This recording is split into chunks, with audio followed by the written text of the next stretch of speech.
Hey guys, welcome. Muskie Road Rule Podcast, episode number 278. I know I said it was 278 about 2 weeks ago, but I got back, and actually now it's 278. So that's why you should never let me in charge of, well, frankly, anything. So, guys, but thanks for listening. Thanks for tuning in with us every week. It's always fun to listen to what I've tore up. I have not hit a deer in the last 2 weeks, which is, for me, has actually been pretty good this spring. I haven't broke too much stuff yet, although I will say me and Humminbird customer service are not on the best of terms right now.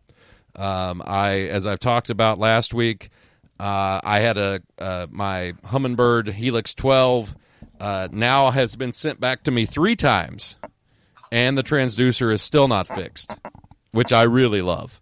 Right now, the only way I can actually tell what the water temperature is, my best way is to stick my finger in it and see what happens, because the coldest my temperature gauge reads is 107.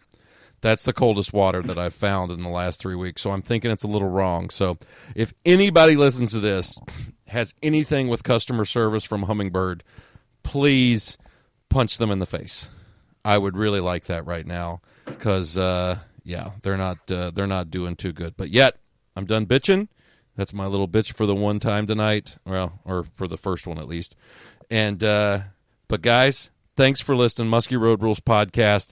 This, if you want to text us, you can also text me if you know anybody from Humminbird customer service at 606-776-6729. We're going to start hearing some fishing reports from up north.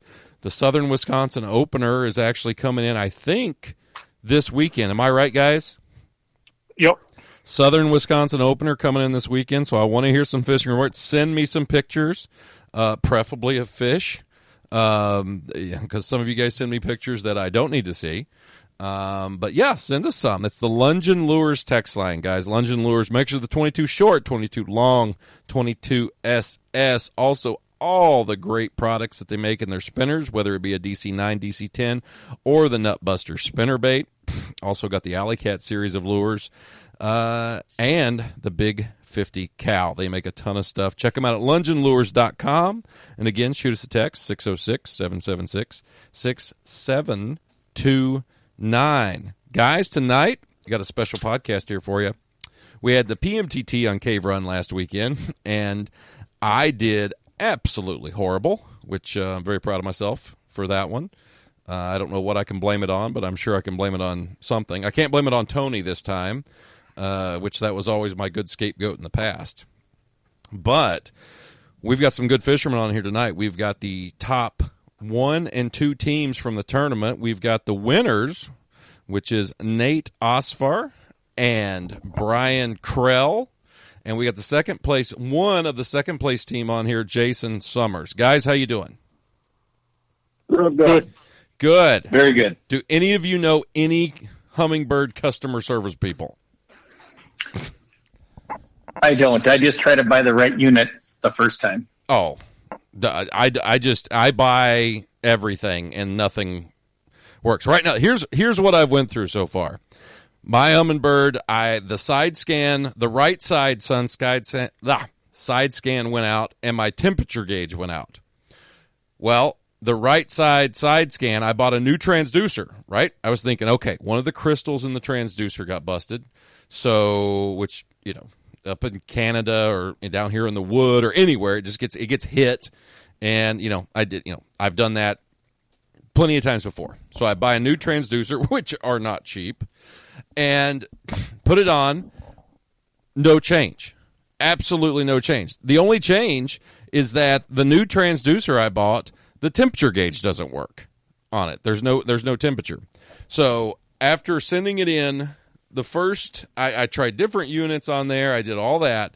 And what it turns out to be is the side scan issue was actually in the unit itself, in the head unit. And the temperature issue is in the transducer. And I've sent both of them, third time. I've sent everything back, and they sent it back to me, and it still is not fixed, which is the most annoying thing. So I thought, well, you know what? I'll just buy. I was like, crap, I got to have something. So I bought a Garmin, one of the 12-inch Garmins. I mean, really nice thing, just beautiful, cute. Put it on. The left side of the side scan on it, brand new, doesn't work. So that's been my last 2 weeks with electronics. So I'm hoping you guys aren't having the same issues I'm having. My Helixes have worked great since I got them. Yeah, well, go fuck yourself is my exact terms that I would use on that. Nate, what about you? Do you know any Helix people? Do you know any customer service from Humminbird? I don't. I just rely on, Jim at Sportsman's Repair. I had all my units in for an update actually about 2 weeks before the tournament, and of course, one crashed during the update. One of the reasons I have Jim do it for me, and that way, if something like that happens, it gets sent in right away because I would probably put it off. Sure. And I actually picked it up the day before I left for the tournament along with your trolling motor. So it was back in about, less than 7 days. That's so nice. They must like you because me and Humming. The one thing you do learn when you call Humminbird customer service is how to spell Humminbird, because every time they say go to hummingbird.com and then they spell it www.humm, and it's literally, that is the one thing I will say. When you call Humminbird customer service, you will learn how to spell Humminbird. There's no G in it, by the way. It is, yeah. So what unit did you have that crashed? It was a Helix 10 G4. Okay, yeah. What happened? It just go nuclear or what? Yeah, Jim said it locked up during the update, and then it, when he tried to power it on, the power would come on, but it just freeze in the startup. The startup. That's actually the second one I've had do that. Yeah, I'm scared to death of updating. I don't like to update units. I don't like to update iPhones. I don't like to update anything because it always fucks up. There's always something going on with it, and I always screw it up. So, and like Garmin, you have to update with your cell phone. Now that is a lot of fun. And it takes about 30 minutes, but they only update through the app. And that is another whole mess of shit, basically. What about you, Brian? You got any good Humminbird? You got a connection? You got a hookup? I do not, no. God damn it. Actually, since I got my Helixes, I've had pretty good luck with them. Oh, go fuck yourself. That's another one that that is not what I wanted to hear. What version do you got? What gen? I have 2 4s, and then I use a Gen 1 just for mapping. Okay, let me ask you this. This is your Gen 1. Will it auto chart? Yep. I have a Gen 2. Absolutely. That I've tried to auto chart with, and I might as well be doing it with a piece of paper, with an Etch-a-Sketch. It will not auto chart for shit. So I just thought maybe the Gen 2s didn't auto chart, but you're saying they will? Yeah, mine. That's mainly the one I use for charting. Well, so far I'm not feeling any better about my situation. It just sounds like I'm just having issues, but nevertheless, let's not talk about that. Let's talk about fishing Cave Run last weekend down for the PMTT. Let's talk, Jason, we'll start with you. You guys got second place. You scored 3 fish on Sunday. That's called being just an asshole. Getting 3 right away like that, on Sunday. What, pre-fishing, did you guys pre-fish? You fish with your, you have a new tournament partner. You haven't fished in a number of years. You and Dan, it's Wojtusik, right? Yes, correct. I'm getting really good at these Wisconsin names. I can do this. You're fishing with Dan, great fisherman. When did you guys get down, and how did you approach it? We got down Wednesday afternoon and pretty much just drove to the lake and looked at it and just put everything together. And we fished all day Thursday, all day Friday pre-fishing and waypointed some stuff, looked at a bunch of spots, checked out a bunch of old memorable spots that I've seen or caught fish on, through the years of coming down. Mm-hmm. And really came up with a game plan on Saturday. Okay. And we fished virtually from the north end by the dam, and we just really navigated our whole way down to the marina in Beaver Creek. Oh, okay. What was your, going into the tournament on Saturday? What did you feel? I mean, did you guys catch anything pre-fishing or see much pre-fishing? We saw one fish on a jerkbait that was not active. I didn't feel like we had any chance of catching it, so we had limited contacts with fish. Which is always good. Yeah. Yeah. But, that's kind of the story of my life in fishing tournaments. You get that many people up beating up spots all day Thursday, all day Friday. I don't know if I'm a bad pre-tournament angler, but I'm not known for finding a whole pile of fish and pods of them and have follows like crazy. Mm-hmm. But really on the main lake, we found some weeds when the championship was down there, probably around 2013 to 15. Mm-hmm. I had mapped out on the main lake a bunch of weeds, and they were starting to come up, and some spots were better than others. And we kind of thought we found the honey hole on the main lake, and we took off boat 37 and zipped to our first spot to find out there's a lot of smart anglers because we were about the sixth one there.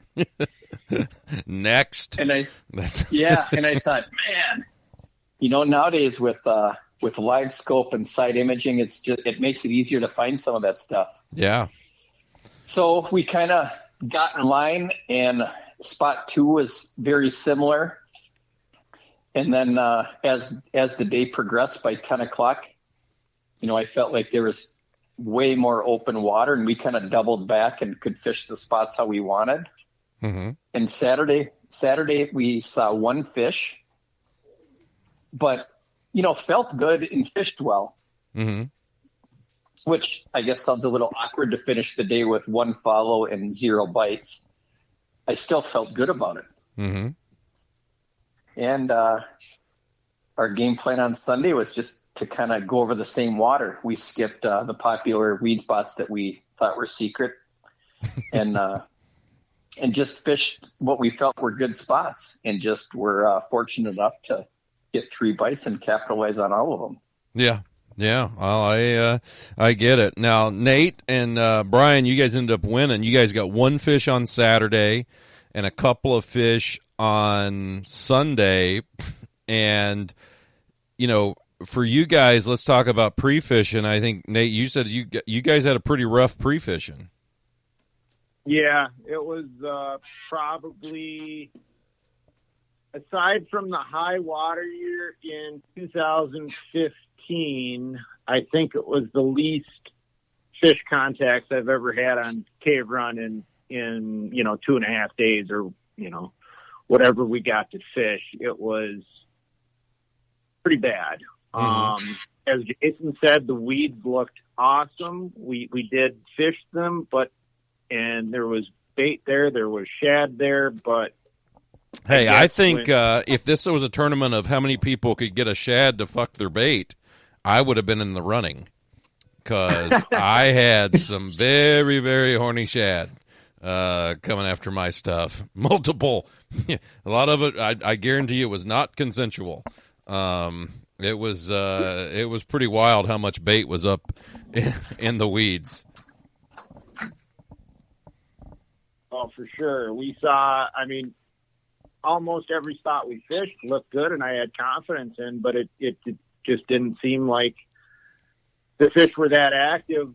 Switched up late on day 1 and started jigging some deep wood, which has always been a kind of a go-to pattern on Cave Run. And I think I lost a fish the first 10 minutes. We put a fair amount of time into the deep wood the next couple days of pre-fishing. And I mean, we were pretty versatile. We tried some more weeds, tried some of the shallow stuff, rocky breaks, and just didn't get it going. It was, Brian's first time down there, and I think my 7th or 8th or something like that. Brian, were you like, yes, this is awesome? I was. When on our way down there, Nate kept telling me it's nothing like you ever fished before. It's different than what you're used to fishing, and so we got out there on Wednesday and started looking around. And the first place we went to just to check for weeds was the flats there, and we hit the one spot, and the weeds are like down to 12 feet, and I'm just like, well, this is awesome, Yeah.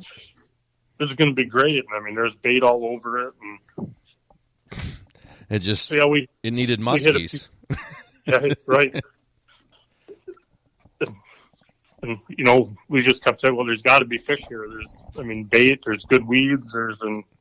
We fished it and never ended up moving anything. And then, like Nate said, we went to the wood and he jigged for about 10 minutes and had that bite.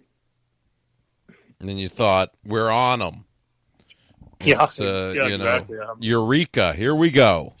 Yeah. And then it kind of slowed down from there, I guess. Well, not kind of slowed down. It did slow down. Yeah, it hit the brakes. Yes, I get that. So you guys going in, was that the only fish you guys moved pre-fishing? Yeah, that was the only one, and we found a couple other spots, I guess, similar, I lost the fish in Big Cave, and you and I both know that there is a ton of pressure. Sure. In that area in a tournament. And I was really wanting to find something similar but different, you know what I mean? Mm-hmm. And we found some spots like that, and actually our day one first spot, I have never fished before, and we never casted pre-fishing. And I was jigging deep wood, and Brian was, pitching a glide bait at the shoreline and caught the first fish in less than an hour. Okay, so you guys caught that fish early. Yeah, we caught that fish early, which kind of gave us a false sense of confidence that we were doing the right thing. But I still think we weren't. As when you and I were texting a little bit pre-fishing, you made the comment that the fish are going to be scattered and there's going to be fish caught everywhere doing everything. Yep. I think we just got lucky and hit a fish on the head. Mm-hmm. We tried numerous other areas that were similar, and it just wasn't happening. One of our deep wood spots was adjacent to a rockier shoreline, and that's where we saw the bass guy catch a nice fish and muskie. And when he got up to us, he said he caught 2 the day before, and not long after, we saw another team behind us lose one off a similar rocky shoreline, and I guess the light bulb clicked on that we should probably start fishing some rocky shorelines. Sure. Brian had a fall, and this was late in the day. It was probably 3:00. Brian raised a nice Cave Run fish, 40-42. And that's where we started on day 2, and that's where both our fish came off of, all on the same shore. We did fish other areas, but it seemed like there was a little pocket of fish we stumbled on. Yeah. I mean, I get it. I mean, we were talking pre-fishing, and it kind of did work out that way. I think there was fish caught in 2 feet of water, and I think there was fish caught in 30 feet of water last weekend, and that's just what it is this time of year down here on the lake.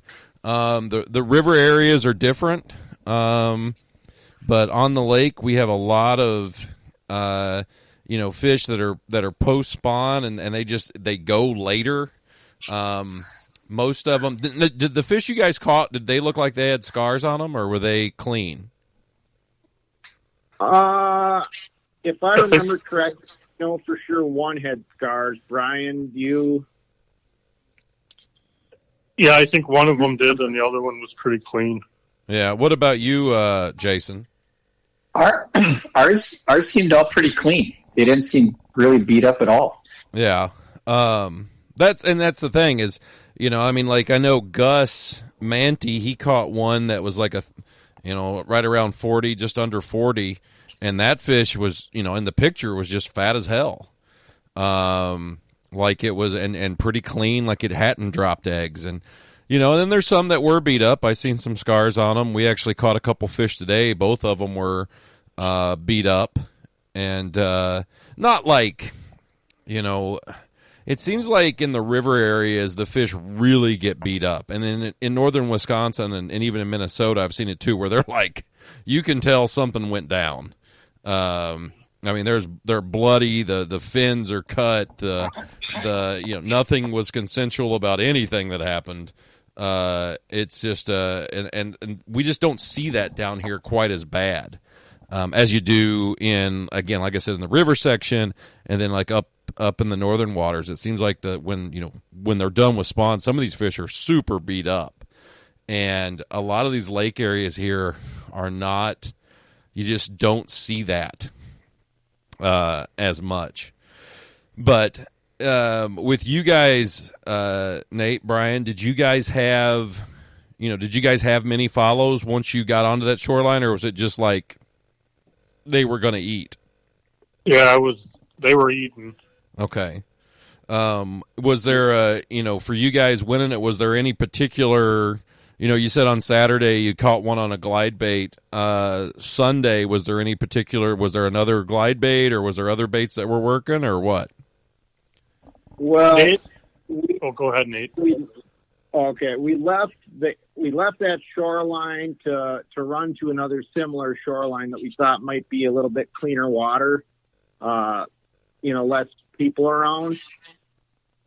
And we fished for maybe an hour in the other area and came back, and Ty and Tate had one stretch they kept fishing, and we might have went down there a little bit, but we didn't spend we didn't get close to them ever. And when we came back, they were fishing the stretch of shoreline we were. I started on the other end of it, so I wasn't starting either right in front of, to be a dick, or right behind where you're fishing dead water, and kind of fished at them because it's a fairly long stretch.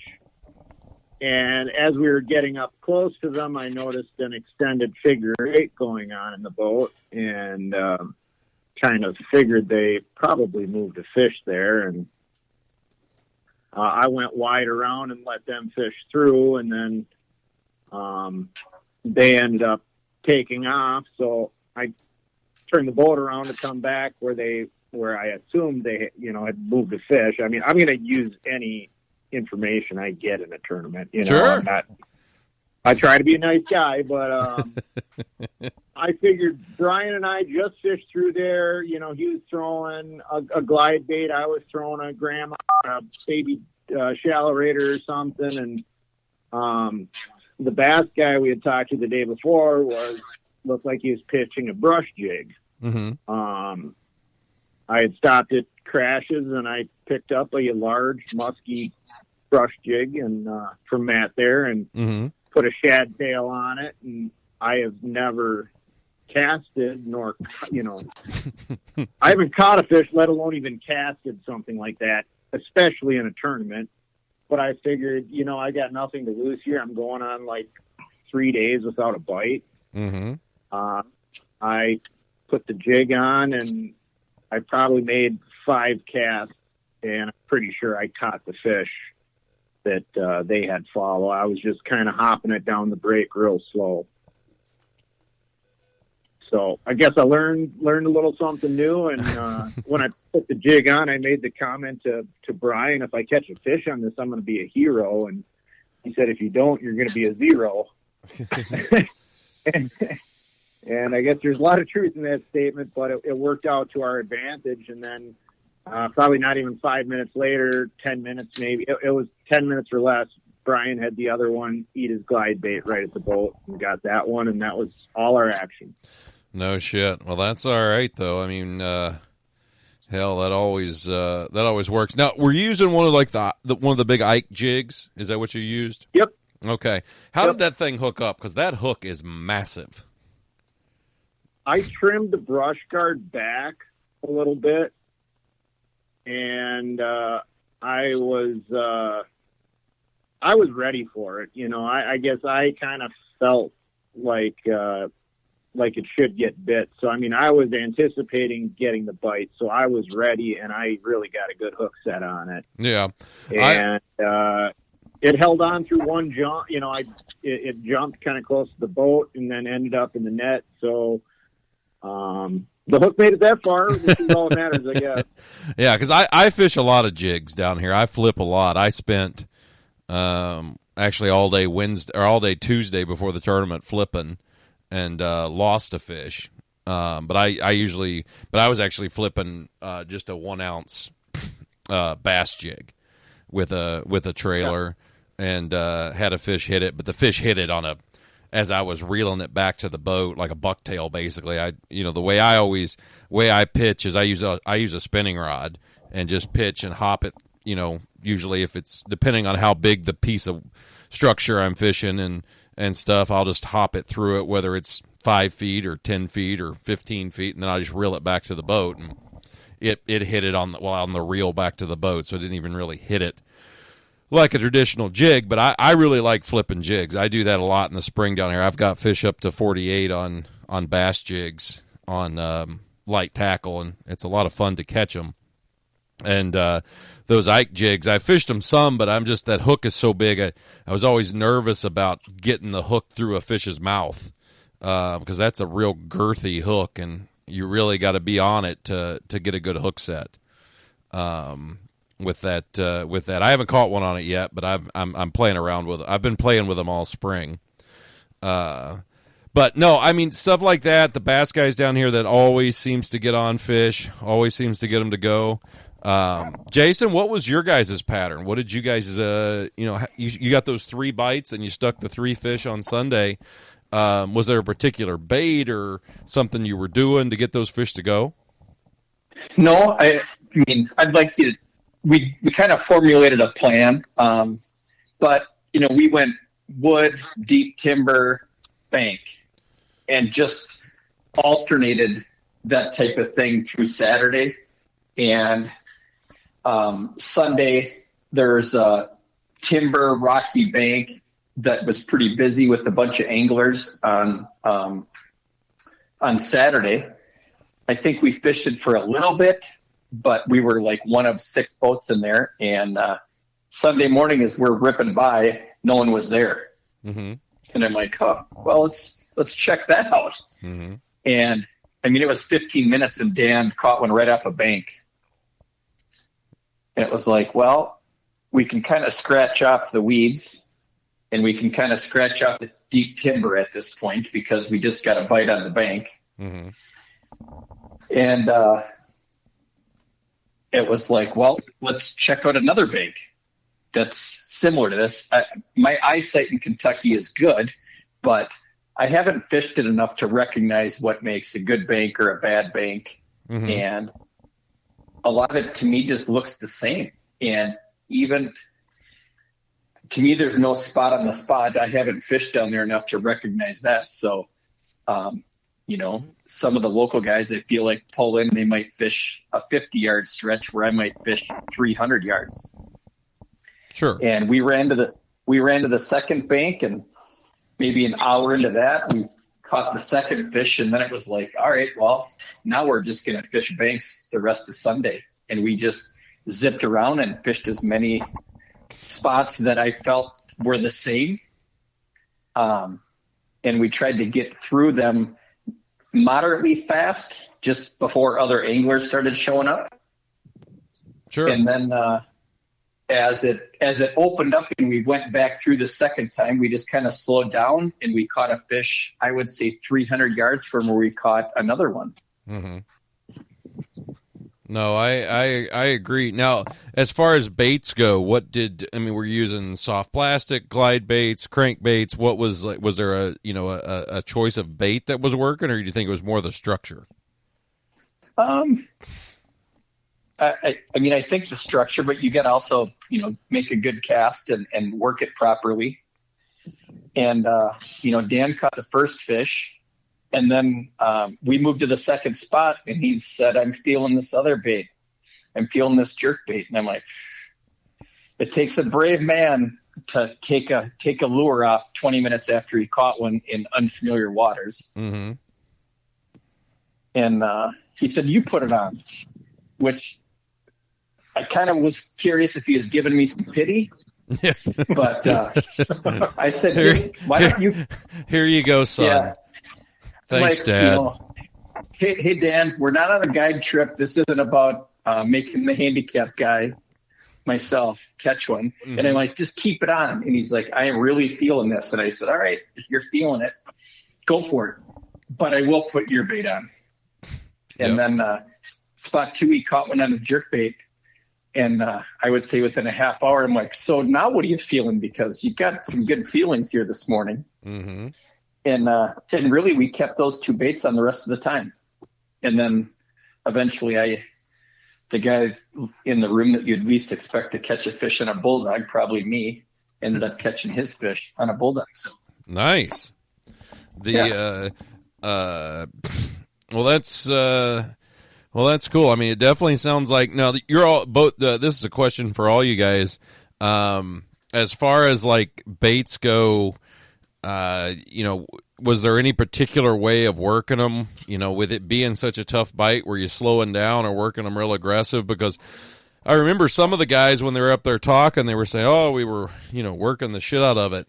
And for me, I mean, we moved some fish, we had shots at some fish, but it just didn't work out for us. It seemed like it was kind of a, slow down deal for us. I don't know if that's the way you guys found it, but, so Nate and Brian, was that, what was your guys' deal? Yeah, that's when I was working that glide bait, it was super slow and just trying to get it down as deep as I could get it. And now, that glide bait, were you working it where you could see it, or it was down out of sight? Sometimes it was out of sight, and other times it was up just a little where you could just see it. Sure. I like working deeper glide baits. That's the one thing that I do like doing here in the spring is working glide baits. Like I like to work them.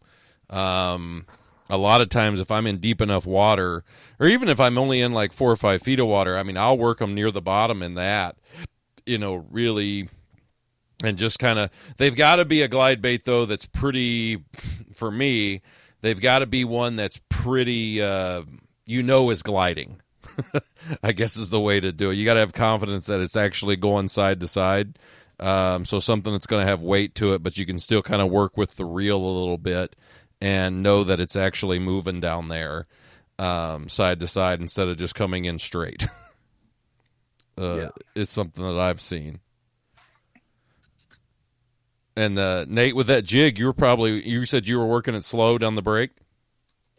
Yeah, and, I was running the trolling motor, so Brian was fishing second, and, well, he had the bite on day one, the follow on day one, and I had zero action. And I mean, I tend to fish fairly fast and aggressively in tournaments predominantly. That's what I've had good success doing. It's pretty hard for me to slow down, and I guess I kind of noticed that, well, the only fish contacts we had, it seemed like they wanted it slow and deep. And a lot of the twitch baits and the glide baits I threw, I was kind of fast and high, which didn't seem to be the ticket. So that's another reason I wanted to try the jig. And I was just basically similar to how you worked it, but, I'd pitch it up in a foot or two of water, right tight to shore, and then just, hop it real slow down the break. And once I reached and I guess the area we were working, there was kind of a quick break down to maybe 12-ish feet. And then there was a little bit of a flat and then a drop again. And I'd basically hit that, that first, flat, hop it a few more times. And then, I'd reel it in like a swim bait, just because I didn't have the patience to hop it all the way to the boat. It gets boring.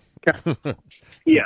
It can take a while. Hoping they'd be somewhat either, related to shoreline or the primary break there. And, but just hopping it along real slow. Yeah, I get that. What about you, Jason? We didn't have a lot to go on, and I'm a little bit like Nate. Our muskie season in Minnesota opens so much later that you can be aggressive right out of the gate. But that time of the year, I don't feel like I'm in muskie shape, so it feels a lot better to move things a little slower than we do up here. Sure. So, to me, I feel like everything I do down there is a little bit slower. But, the people down here in general are very slow. So let's just face it. Our fish people, you know how it is. It's just a little slower. Yeah. So we were probably moving it slower than what we traditionally would do, but we tried to keep the boat moving reasonably fast. And I like fishing a jig a lot, whether I'm in Kentucky or Minnesota, and we never had a fish contact on a jig pre-fishing or the tournament or anything. Yeah.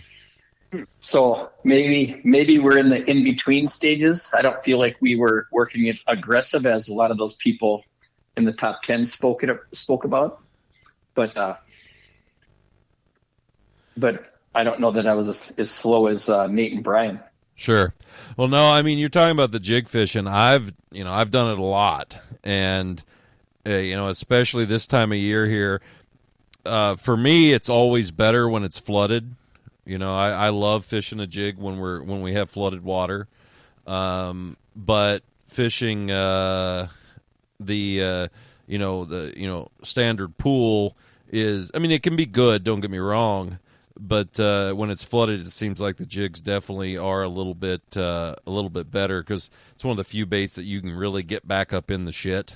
And kind of work it through there, and and definitely that this post spawn time period, you start hearing about a lot of the bass guys either catching a muskie or getting bit off while they're flipping, and it definitely makes it makes for a good pattern. But no, it's you guys definitely hit onto something, and it was pretty cool. We're dealing with heat down here now. I know. I think in Wisconsin, Nate, you were telling me, and I'm sure Brian's the same way, is that it's a little cool up there right now. Yeah, it's extremely cool here. Yeah, it's not here. We were in the 90s, like I said, low 90s today, and we were the opposite of cool. Are you guys going to get out and try to fish some in the Southern Opener or this weekend, or is it open there in Wausau this weekend? No, it's south of 10. It opens up, and usually my first I really don't start muskie fishing till the Northern Opener. My old man's getting up there in age, and he's a walleye guy, so usually I try to fish walleyes for the first 3 or 4 weeks. Sure. I'll generally get out one day, maybe south of 10, either after work or come home a little early from up north and run somewhere and fish. But I honestly hate spring muskie fishing. I really hate it. I'd much rather wait until they're in a little bit more of a, past spawn, something getting into, early summer pattern. It's just a lot more fun, but sure.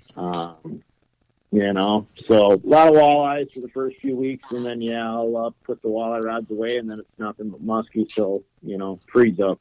Yeah. What about you, Brian? Yeah, I don't usually go down there. I get pretty busy with work and really don't have a whole lot of time to. Where do you live at, Brian? Eagle River. Oh, okay. So you're up in the northern part anyway. Yep. So yeah, I didn't. Now because I don't know, where is Highway 10? What is that? What would that be? Highway 10 goes through like Appleton, Stevens Point. Okay. Neilsville, I think, so it is probably roughly center of the state thereabouts. Because I know, can't you fish, isn't Petenwell open? Yep, Petenwell is below 10, and I've fished there early in the year in the past and caught a few fish. That is the biggest carp population I think I've ever witnessed in the Petenwell flowage, and the worst smell. Oh God, it stunk. Them carp were dying. We had one die right by the boat. It was awful. But that I think we fished a tournament one time in May on the Petenwell. Yes, PMTT. Yeah, years ago it was super rainy and cold and it was awful. What about you, Jason? You getting out any time early, or you wait until everything opens? Yeah, kind of wait till everything opens. I could sneak over to Wisconsin. They open a few weeks before we do, but I'll probably chase some crappies in northern Minnesota this weekend. Next weekend is our walleye opener, so I'll do that. Mm-hmm. And then kind of play it and then the second tournament for the PMTT this year is, I think, on our muskie opener, so I'll miss our muskie opener. I'll be in Madison, Wisconsin for the next tournament. Yeah, we have the Madison chain coming up, the 8th, 9th, 10th, something like that. It's the second. It would be is that the first week? That's the second weekend, right? I think is Minnesota opener, isn't it, on the first this year? Yeah. So maybe I will sneak in some time in Minnesota. Yeah, I thought Minnesota was I think, isn't that right? Yeah, because the June 1st falls on a Saturday. So yeah, because Canadian opener is the 15th, which is the earliest it could open, because it's always the third weekend in June, and so it's I think it's the 8th, 9th is the Madison chain. So, and I would say, I'm sure in Wisconsin, even in Minnesota, it's got to be kind of ahead, right? I would sure think so. The weed growth and stuff. I mean, up there in Eagle River, Brian. I mean, you've had ice off quite a while, haven't you? Yeah, quite some time in it. I mean, we didn't actually get a whole lot of ice at all this year either. I mean, that's what I've heard from everybody up in the north part, is that the ice was kind of shitty. Yeah, we basically had 3 different first ice.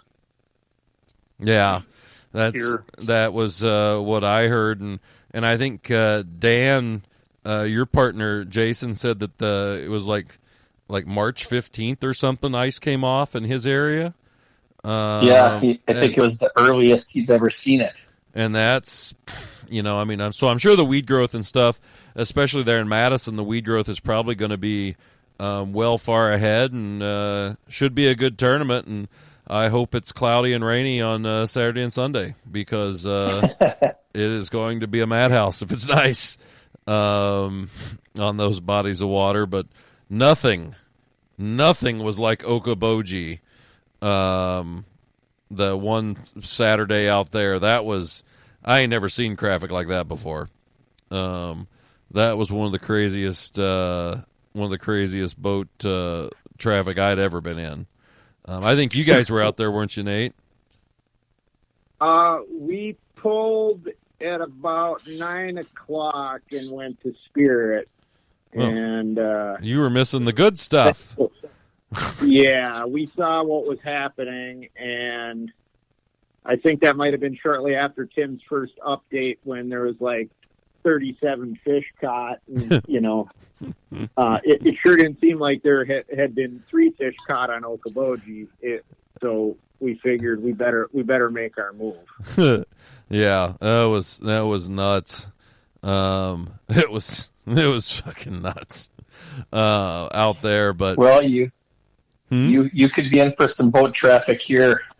Oh yeah, Minnetonka. It's nice and calm out there too. If August 23rd and 24th, if the weather's really nice, it definitely be busy out there.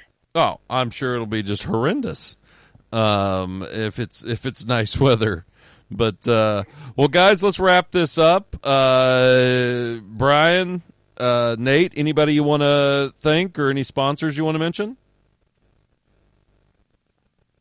I guess I'm always using Chaos Tackle. I like the 2020 rods, and I've been using Medusa since Jason owned the company. And no fish at Cave on a Medusa, but looking forward to using them yet this year. And then been using Finn's braid since last year and had good luck with that. So that's about it for me. All right, Brian, anything? Not really. I like it. Jason, you? You know, since I got out of the Medusa business, I'm pretty much sponsor free. Nice. So I can well, as you can tell, I caught my fish on a bulldog. It wasn't due to lack of effort for throwing around the little mini Medusa, but no, I'm good. Thanks for having me on. It's cool to get on and talk muskies. All right. Well, guys, hey, I really appreciate it, and I will see you guys all in Madison here in about a month. All right. Thanks. Sounds good, Greg. We'll see you then. Sounds good. All right, guys. Thanks, Greg. Yep. Be careful, and good luck fishing, and I'll see you in Madison. Sounds good. See ya. Bye-bye. Bye.